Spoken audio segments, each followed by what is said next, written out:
এক দেশের মন্ত্রী একটা খুব বড় রকমের অপরাধ করেছিলেন।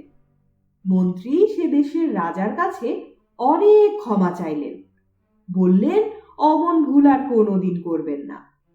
তখন রাজা বললেন, বেশ, তোমাকে ক্ষমা করব যদি তুমি আমার 3টি প্রশ্নের উত্তর দিতে পারো। তোমাকে 3 মাস সময় দিচ্ছি।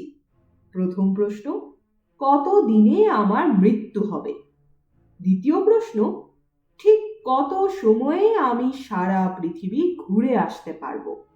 তৃতীয় প্রশ্ন, যেদিন তুমি এই সব প্রশ্নের উত্তর নিয়ে আমার কাছে আসবে সেদিন বলতে হবে সেই মুহূর্তে আমি কি ভাবছি, এবং তা যে ভুল তা প্রমাণ করতে হবে। প্রশ্ন শুনে মন্ত্রীর যেন মাথায় বাজ ভেঙে পড়ল। দেশ বিদেশের কত জ্ঞানী গুণীর সঙ্গে দেখা করলেন, কিন্তু একটা প্রশ্নেরও উত্তর পেলেন না। দিন যায়, দিনের পর মাস। 3 মাস পূর্ণ হতে যখন আর মাত্র কয়েকটা দিন বাকি, তখন এক রাখালের সঙ্গে তার দেখা হলো। রাখাল তো প্রথমে চিনতেই পারেনি তাকে। যখন চিনতে পারল, অত্যন্ত আশ্চর্য হয়ে গেল। বলল, এ কি মন্ত্রী মশাই, হায় হায়, আপনার এ কি চেহারা হয়েছে! মন্ত্রী মশাইয়ের কাছে তার দুঃখের কাহিনী শুনল রাখাল।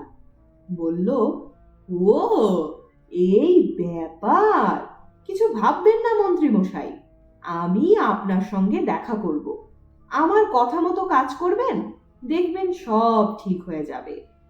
3 মাস যেদিন শেষ হলো, মন্ত্রী মশাইকে নিয়ে রাখাল গেল রাজসভায়।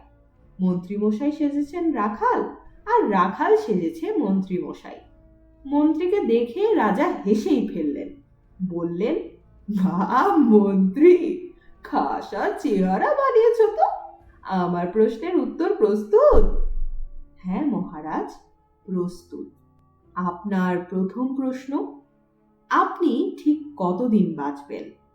তার উত্তর হলো, আপনি ঠিক ততদিনই বাঁচবেন যতদিন না আপনার শেষ নিঃশ্বাস পড়ছে। শেষ নিঃশ্বাস পড়ার আগে কোনো মতেই আপনার মৃত্যু হবে না। রাজা বললেন, বাহ মন্ত্রী, সাবাস, ঠিক উত্তর দিয়েছ। বেশ, এবার দ্বিতীয় প্রশ্নের উত্তর দাও। মহারাজ, আপনার প্রশ্ন হচ্ছে, সারা পৃথিবী ঘুরে আসতে আপনার কত সময় লাগবে? এর উত্তর হলো, যদি আপনি সূর্য ওঠার সঙ্গে সঙ্গে সূর্যের সঙ্গে সমান বেগে চলতে থাকেন, তাহলে পরদিন সকালে সূর্য ওঠার সময় পৃথিবী ঘুরে আসতে ঠিক 24 ঘন্টা সময় লাগবে। এ উত্তরও রাজার পছন্দ হলো। তিনি বললেন, বেশ, এবার শেষ প্রশ্ন।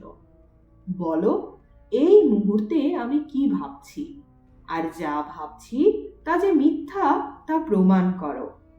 উত্তরে মন্ত্রী বেশি রাখাল বলল, মহারাজ, আপনি অবাক হয়ে ভাবছেন আপনার অমন নাদুস নুদুস মন্ত্রী কেমন করে এমন রোগা পটকা হয়ে গেল। রাজা বললেন, সত্যি তো, সে কথাই তো আমি ভাবছি। বেশ, এবার প্রমাণ করো যা ভাবছি তা ঠিক নয়। এই দেখুন প্রমাণ মহারাজ। এই বলে মন্ত্রী বেশি রাখাল এক টানে তার মন্ত্রীর পোশাক খুলে ফেলল। রাখালের পোশাক পরা মন্ত্রী কাচুমাচু হয়ে সভার এক কোণে দাঁড়িয়ে দাঁড়িয়ে কাঁপছিলেন। ছদ্মবেশ খুলে ফেললেন তিনি। বললেন, মহারাজ, দেখুন তো, চিনতে পারেন কি আপনার মন্ত্রীকে? আসলে মন্ত্রী হলাম আমি। যাকে আপনি মন্ত্রী বলে মনে করেছিলেন সে নয়। মহারাজ যখন শুনলেন এই রাখালের বুদ্ধিতেই মন্ত্রীর প্রাণরক্ষা হলো, তখন তাকে অনেক ধনরত্ন দিলেন, আর মন্ত্রীর সব অপরাধ ক্ষমা করলেন।